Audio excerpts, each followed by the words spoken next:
The Man Who Tried His Whole Life. Part 3. When life becomes better, she repeated. They both believed that day would come. They were young. Hope was still easy. 3 years later, they got married. Not because life had improved, but because they were tired of waiting for improvement. The wedding was small.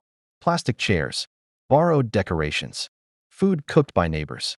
But for a few hours, John felt something he hadn't felt since childhood. Joy. Real joy.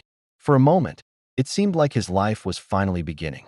But the morning after the wedding, reality returned.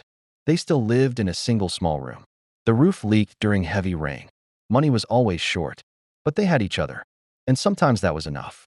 When John was 27, his son Favor was born. The first time John held the baby, something inside him changed. For the first time in many years, he felt determined. Not just to survive, but to build something better. My son will not live the life I lived, he told Joy. He will go to school. He will have choices. 2 years later, their daughter Miriam was born. Their tiny room became louder, full of crying, laughter, and tiny footsteps. But it also became harder. Children needed food, clothes, school fees, medicine, and John's income was never stable. John worked harder than ever. Construction, market labor, carrying heavy sacks of grain, anything that paid, even a small amount. But something strange kept happening. No matter how hard he worked, they never moved forward. Every time they saved a little money, something unexpected happened. A sickness, a repair, a lost job. By 32, John had developed a quiet habit. Late at night, after everyone slept, he would walk alone through the town.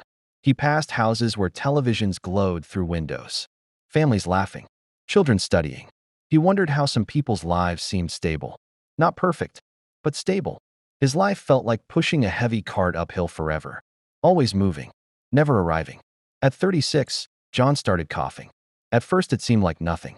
Dust from construction sites, cold air at night. But the cough stayed. Weeks turned into months. He lost weight. Work became harder. Joy begged him to see a doctor. Finally he did.